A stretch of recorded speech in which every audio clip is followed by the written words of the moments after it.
পাবনার সদরনগরে স্কুল শিক্ষার্থীকে বাড়ি থেকে তুলে নিয়ে নির্যাতন ও ধর্ষণের বিচার দাবিতে মানববন্ধন করেছে গ্রামবাসীরা। রবিবার সকাল 11:30টায় উপজেলার সাতবাড়িয়া ইউনিয়নের ভাটপাড়ায় ভুক্তভোগী ওই শিক্ষার্থীর বাড়ির সামনে এ মানববন্ধন করেছেন স্বজন ও এলাকাবাসী। এ সময় সংঘবদ্ধ ধর্ষণকাণ্ডে জড়িত বখাটেদের ফাঁসির দাবি জানান তারা। নাবালিকেরা মেয়ের উপরে এত বড় অন্যায় অত্যাচার এইগুলো বরদাস্ত করা যায় না। এই জন্য আমরা অনুরোধ করব প্রশাসনের কাছে, যাতে এই ধর্ষণকারীদেরকে বিচার হয়, সেজন্য আমরা তাদের কাছে আকুল আবেদন জানাচ্ছি। একটা মেয়ে ছেলে পেলে মা বাবা কষ্ট করে মানুষ করে, তারা রাস্তাঘাটে বেরোতে পারবে না, এটা তো হতে পারে না। কিন্তু মানুষের এইরকম ধর্ষণ করা, এই ধর্ষণকারীদের আসলে বিচার হওয়া দরকার, বুঝছেন? এই ধর্ষণকারীদের বিচার না হলে পরে তো মা বোনরা আর ভয়ে থাকবে, সাথে থাকতে পারবে না, বুঝছেন? এদের ফাঁসির দরকার। গত 8ই মে উপজেলা নির্বাচনের পর থেকে সুজানগরে আইনশৃঙ্খলা পরিস্থিতির চরম অবনতি হয়েছে। বাড়িঘরে হামলা ভাঙচুরের পর নিজ বাড়ি থেকে মধ্যযুগীয় কায়দায় স্কুল ছাত্রীকে তুলে নিয়ে সংঘবদ্ধ ধর্ষণ বর্বরতার সকল সীমা ছাড়িয়েছে।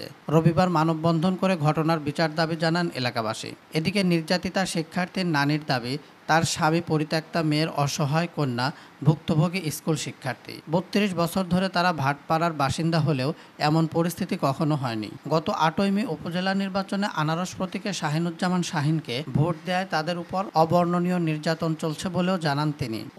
বলছে শালা বাড়া বাড়তেন, শালা আনারসে ভোট দিয়ে তুই বাহাদুরি করতেছিস, শালা বাড়া তোর কচু কাটা করবো। ওই বাড়ি সুমনের ডাকতেছে আর আমার ছোটো ছেলের ডাকতেছে। তো আমার ছোটো ছেলে ঘরেই আছে। তো আমি করছি কি বাজার না কয়, এখানে যা, আনারস তো পারে নাই, ওরা পারছে। ওই গাজর একটু বেশি করছে, কয়ে তুমি উত্তির কিছু দিও না। এই হলো অপরাধ। তাছাড়া উইয়ের সাথে আমাদের কোনো দিনও কোনো কথা নাই, বার্তারা নাই। ওরা আমার বাড়ির মিদিনই ঢুকতে পার না জীবনে। কিন্তু তুই আমার মানুষের নামে ক্ষতি করলে ওই বিয়ে দেওয়া লাগবে না।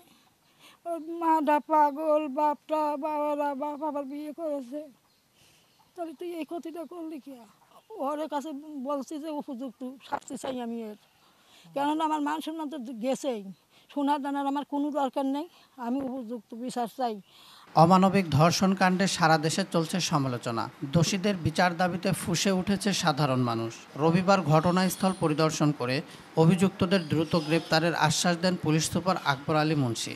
আমরা এটুকুন বলতে পারি যে আমাদের সর্বোচ্চ প্রচেষ্টা থাকবে আসামিকে গ্রেপ্তারে এবং আইনে সোপর্দ করার জন্য, যাতে তার সর্বোচ্চ শাস্তি নিশ্চিত করা যায়।